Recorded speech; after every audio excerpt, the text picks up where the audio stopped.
the dream, you are falling, lost in the listening distance as dark locks in.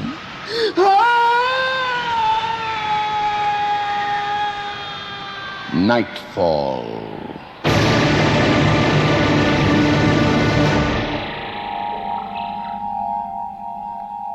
Good evening. Tonight, we would request your attendance at a formal ball given to honor the most important guest of all. The setting is London, the year 1750. The play, based on a short story by Peter S. Beagle and dramatized by Len Peterson, is called The Guest of Honor. Parties. I'm so bored with parties. But it's expected, Lady Neville. That I open the season with a gala that leaves everyone gasping. Loriman, you're the poet. Inspire me. Oh, let's see. Poisoned champagne every fifth glass. My lady, you'd be the talk of London and Edinburgh. Serious, Loriman. Now, whom might I invite who wouldn't bore me silly? The King, of course, and the Archbishop. Georgie Porgy, when he goes on and on and on in his German strudel English about his mistresses and his money, my feet go to sleep. As for the Archbishop of Canterbury, all that talk about altar boys. But you have inspired me, Loriman. Someone I'd not thought of. Oh? The ultimate guest. Who? Death. You mean... Death. In person.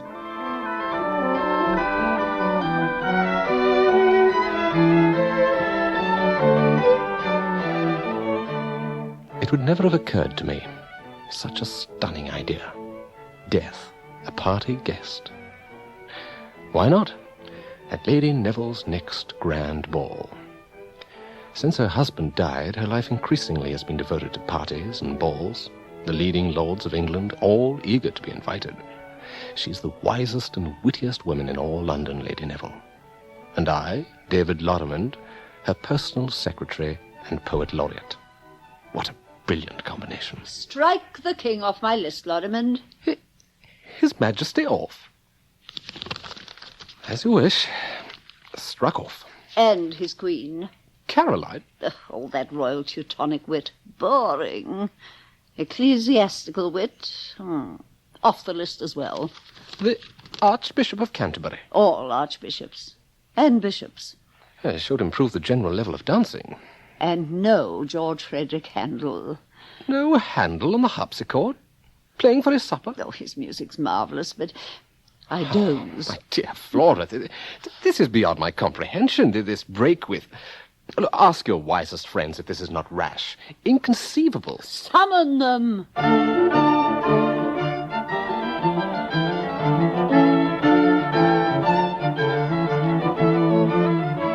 Thank you for coming, Colonel Compson, Lord and Lady Torrance, Condessa della Candini.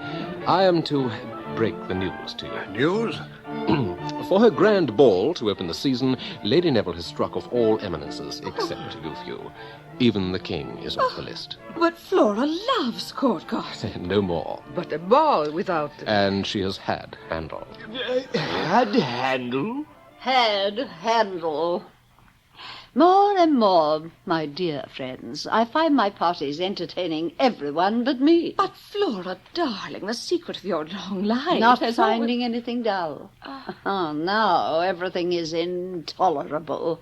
Going to parties to be bored, especially my own. So you intend... To my next ball, I shall invite the one guest not even I shall find boring.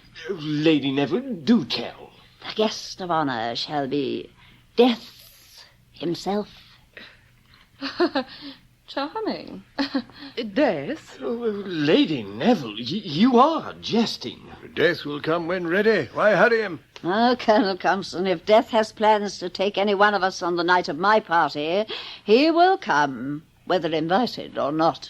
And if he has no such plans? Then I think it will be diverting to have Death among us. And if he is in a good humour, offering us a trick or two from the beyond. Lady Neville, Death is so busy, I doubt he'll accept your invitation. No one has ever refused an invitation of mine. Well, it'll certainly be the unforgettable event of the season. Death dancing at Lady Neville's ball. One difficulty, Lady Neville. Yes, Lorimer. If sending an invitation, how do we address him? Is Lordship Death? That puts him only on the level of a viscount or a baron. Yes, His Majesty. And make him the king's equal? Well, impossible. Couldn't do that. His Eminence Death? Ah, David, so clever with words. Still, how's the invitation to reach Death? Who knows where he lives? Well, he must have a good address. Or does he live among the poor, their only friend? David Lorimer, Death may be forced to deal with poor people, but I hardly think he seeks them out. Death must be a nobleman. Well, the question remains, what street and name or number of his residence? Darrell, my hairdresser, has a sick child. He was telling me just yesterday, and sounded quite despairing. Send for him, Lorimer. We'll give him the invitation. Darrell, in turn, can give it to Death when His Eminence comes to take the brat. It's be done conventional. I see no other way. If your hairdresser refuses? Why should he? My lady, you don't think it a cruel thing to do? Lorimer, get on with it. Fetch him.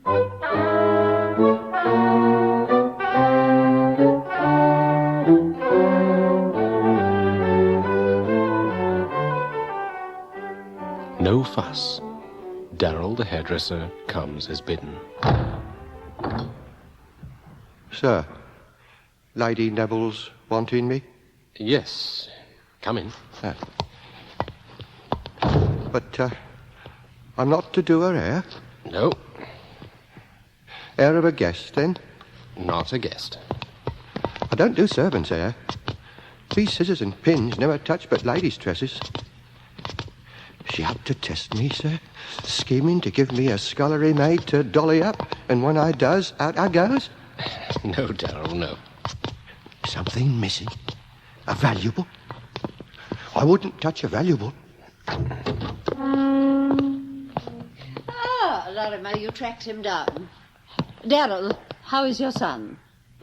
Billy? Poorly, ma'am. Well, when Death comes for him, will you please give him this invitation? Death? Lady Neville?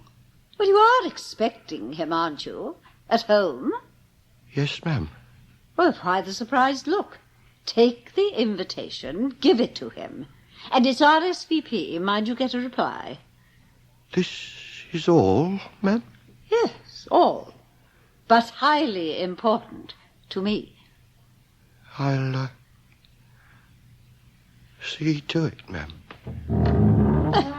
Lorimer, I was right, as usual. He's happy to do it.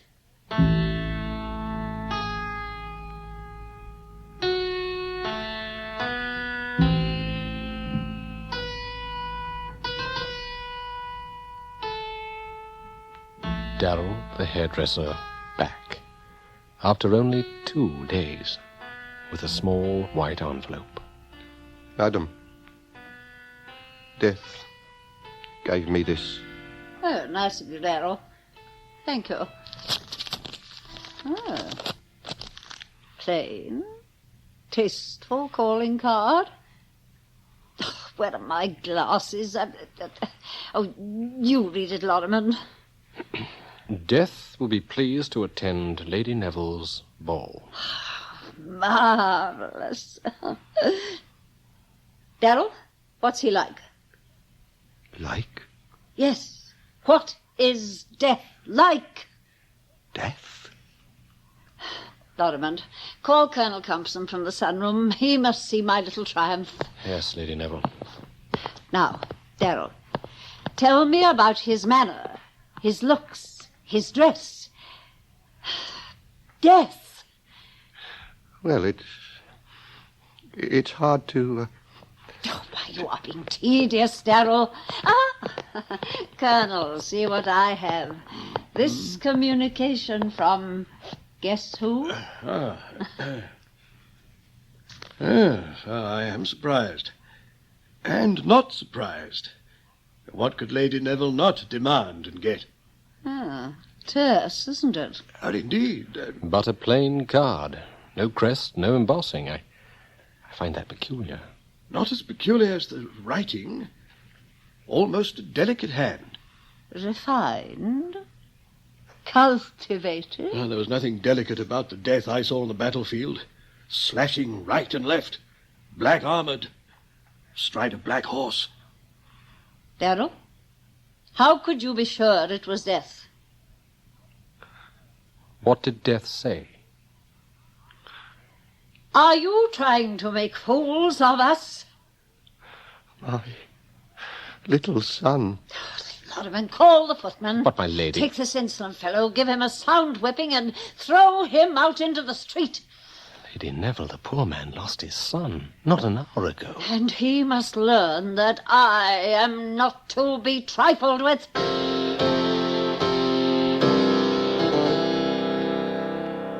I believe that note is genuine. The ball in Death's honor shall take place 2 weeks from tonight. Let death come as death pleases. But, as a skeleton? I am less frightened of death and less certain of its form than I was. I am too old to be afraid of anything that can still use a quill pen to write a letter. Colonel Compson, David Lorimer, spread the word to my many friends and urge them to speak to their servants so that all of London may be informed. On this one night, no one in the world will die, for death will be dancing at Lady Neville's ball.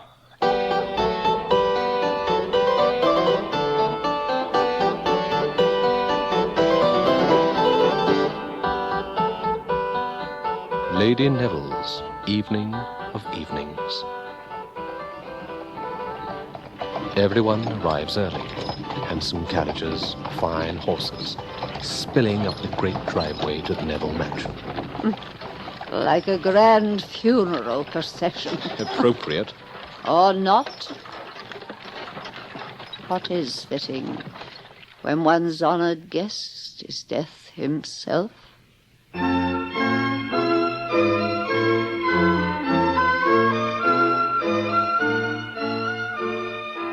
Finest musicians in London. But for all their lovely notes, not a single couple steps onto the dance floor. No young lord begs the honor of the first dance with Lady Neville. Everyone clusters against the walls, in corners. Why have they come to my party if they're afraid? I will die sooner than anyone here, but I'm not afraid. Entertaining death excites me. Excites or frightens you? Your scarf is twisted in knots and you cannot sit down without rising again. David, fetch me a glass of red wine. I've brought you 7, my lady. 1 sip and you set it down and forget it. I do. Where is Death? Where indeed? Far from punctual, I'm afraid. Death will not arrive until midnight. I feel it.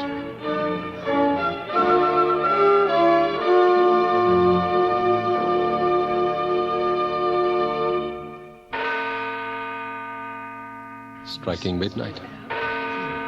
What form will death take? Or what disguise? Don't distress yourself.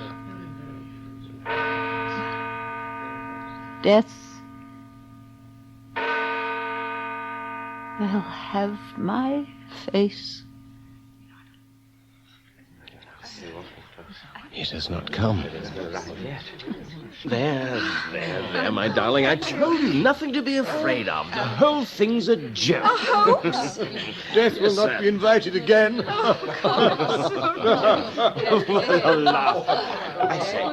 Lorimer, I am ruined. I wanted to give a ball so grand that those not invited would be publicly shamed. But how could I want to shame even their majesties? This humiliation is my reward. No. I am ruined, and I deserve it. For my spite. Don't think that. David, get everyone dancing. Signal the orchestra. Yes. Play! Music will drown out all this mockery. Dance with me, David Lorrimond. You will not have another chance. I shall never again give a party. I am honored, Lady Neville, to have been invited to this, your last ball. Let them laugh. I did not fear death when they were all trembling. Why should I fear their laughter now?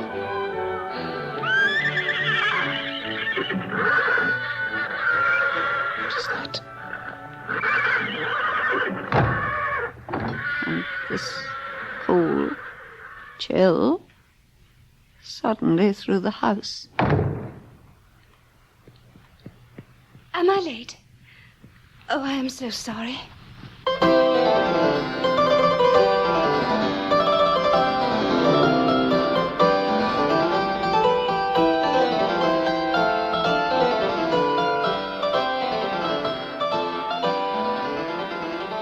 Before the footman can announce her, a lovely young girl in a white dress slips gracefully into the ballroom and glances about, smiling. Can that be she? I must go and greet her. Lady Neville, be careful. Take care. How incredibly youthful, attractive, vibrant she is. Welcome, my Lady Death. You are Lady Neville. Thank you for inviting me. You honor us. I must apologize, but I'd a long way to come, and my horse is tired. Lady Death, I'll have one of the grooms feed your horses and rub them down. Oh, no. Don't anyone go near my steeds. They're not real horses, and they're very fierce. And you, my lady? Real enough to accept this glass of wine? Thank you. Everyone, upon getting to know me well, finds me very real. I do not doubt it, dear Lady Death. Beautiful house you have. I wish I lived here. I shall one day. You what? Oh, I'm sorry, Lady Neville.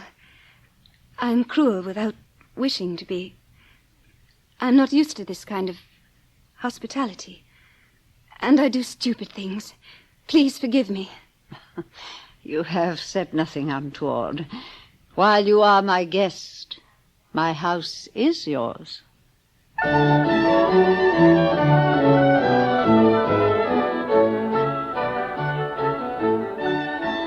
Oh, what lovely music. I have not danced in such a long time. I fear I've forgotten. She is surprisingly shy. What is wrong with all my young lords? Why is no one stepping forward to dance with her? You wish me to? No. David, stay by me. I'm near fainting. Is it because she is death, that sweet young thing, that none of these gallants will chance a gavotte with her? Ah, Lady Neville, look. Not all your gallants have failed you, Colonel Compson. My dear, exquisite young lady, may I have the honor of this dance? I was hoping you'd ask, Colonel Compson. You know me? I have seen you at a distance. Some brutal encounters I've had to attend. You were magnificent, Colonel. For such a vivacious girl, I am surprised. Graceless dancing. No notion of music or rhythm. The Colonel, though, keeping his dignity and humor. But his eyes. Look at his eyes. Oh, Lord. Glazed with fear. Still, I have never seen him dance so well. Inspires his lovely lady into flowing with him. Yes. That comes of having military ideals to uphold.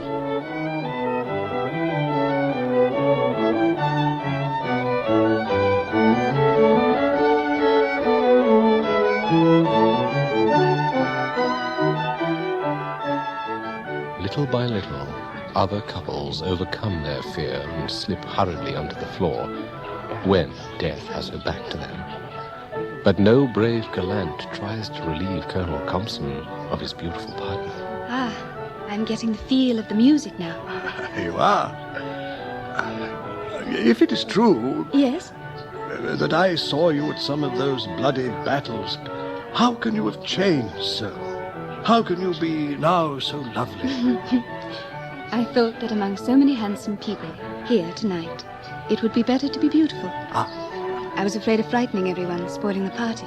Well, most of your guests, Lady Neville, thought you would be ugly. But you, David, knew she would be beautiful. The musicians play on and on. Lady Neville dances with everyone except Death's captive, Colonel Compson. And now, no woman at the ball dances better than Death herself. They're jealous of Death. Passionately. I am not jealous of her in the least, and not afraid of her. Oh, who will not talk of this night for years to come?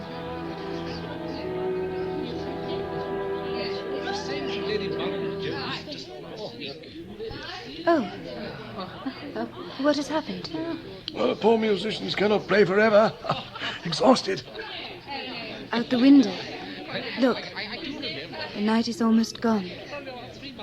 I too must go. Oh, no. Even though the dancing is done, you must stay a while longer, sweet Death. I've had a wonderfully worldly time. I will remember this night forever. Then stay. A while longer. Dear Colonel Compson, my first real gallant. Not tired of me yet? Never. Do stay. Lady Death, stay, so I may dance and talk with you. If Colonel Compson, who plays the harpsichord tolerably, will play. Such gallants I have. A soldier and a poet. Oh, to be a woman. But this romancing comes too late. I must go.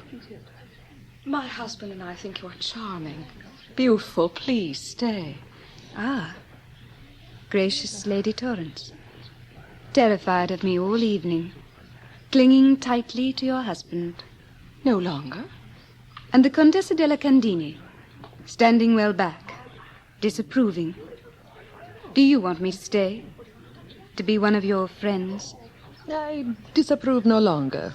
Nor do I envy your beauty. You are a true lady. And you? And you? And you? All of you? Do you want me to live among you? To be deaf no more? Yes. You want me to visit your homes? Come to your parties?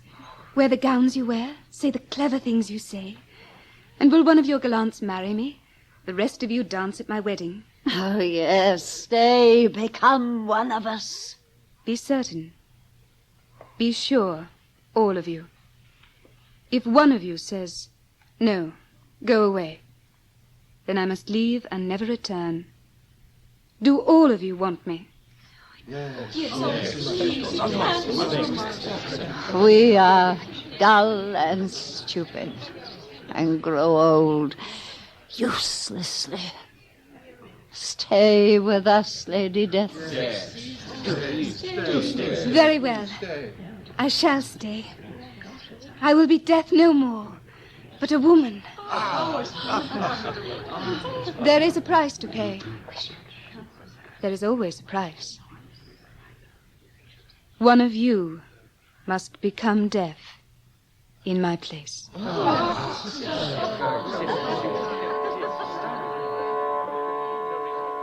There must forever be death in the world. Will anyone choose, any of you, willingly, to be deaf in my place, so that I might be a woman? No one will offer? Then I must choose.